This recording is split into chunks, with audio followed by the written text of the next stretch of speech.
Please subscribe my channel, like, share and press the bell button. Hidden Algarve. How new hiking trails are opening up Portugal's quiet southern mountains. New hiking trails in the forested hills around Monchique are offering an alternative Algarve experience while boosting small communities in the region's precious, rural hint. This article was produced by National Geographic Traveller, UK. Look closely, and the forest reveals itself as a playground. A brook appears from between dense branches, blanketed white by mats of water crowfoots. A pool for 2 basking turtles. A slide for hundreds of pond skaters. Above a bush of wild mint, dragon and damselflies court in a waltz of wings, while a nightingale warbles in the canopy. We rock hop to the other bank. It's a paradise for everyone, says guide Francisco Simos as we hike on. Founder of local walking tour company Algarviana Routes, Francisco is leading me on a tour around Monchique, a municipality high in the western Algarve's Serra de Monchique range.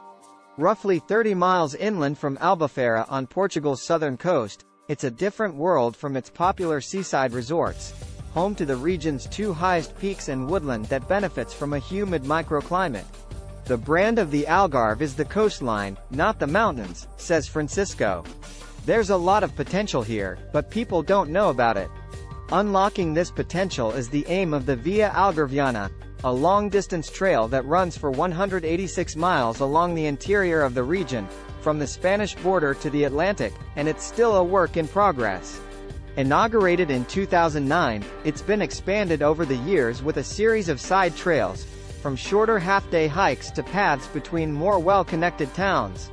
The latest additions are 5 paths around Monchique, which launched in late 2022 along with English-language maps and an app to make navigating the trails, already signposted, easier than ever. It's one of these new offshoots we're exploring today, a circular 5-mile hike through the woodland around Alferce. Our starting point is a rural village of whitewashed, low-hung houses, a 15-minute drive from the market town of Monchique, the quiet capital of the namesake municipality. On a wall in the main square, Portugal's signature blue and white azulejo tiles depict a community in action, farming, distilling, picking chestnuts. But it's a Sunday morning in late April, and the streets are as still as the air. Rerouting visitors from the coast, the Via Algarviana hopes to create more opportunities in rural outposts like this one, mitigating the mass exodus of local youth and, in turn, helping to preserve the local way of life. There are small signs the project is slowly starting to make an impact. An information center on Alferce Castle, once a Moorish fortress, now an archaeological site, is in the works. And while there are limited accommodation options in Alferce, a growing interest from hikers has spurred talks of turning a disused bank into a hostel. You didn't see that 10 years ago, says Francisco of a group of visitors we'd spotted on the drive here. Something's changing, and it's a good thing. In the past, Monchique was known for its production of honey and madronjo, a traditional fruit brandy. Photographed by Joe Daniel Price, Getty. But for now, we're alone on the trail. We follow its lazy curves through dense woods, on an unpaved path overgrown with yellow and purple wildflowers. Despite being only 28, Francisco, a native of nearby Silves, the Algarve's ancient Moorish capital, knows the forest like the back of his tanned hands.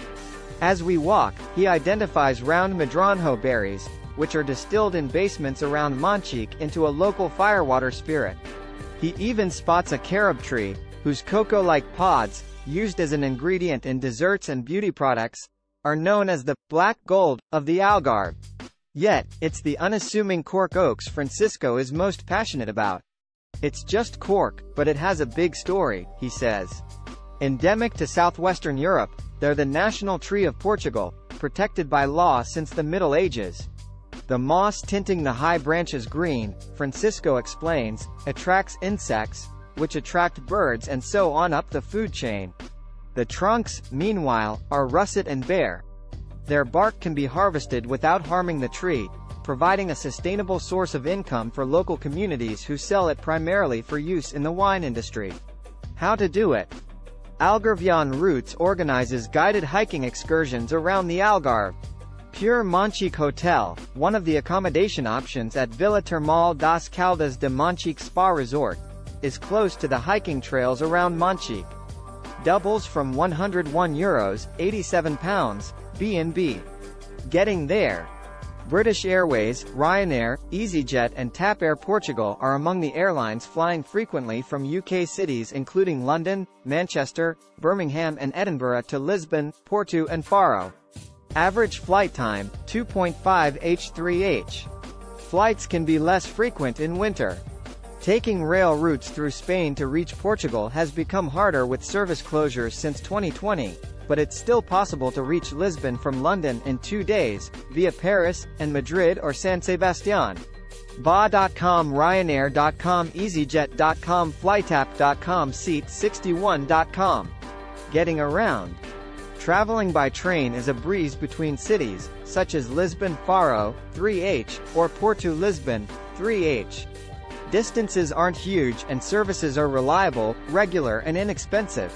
Regional buses sometimes serve gateway hubs to national parks and nature reserves.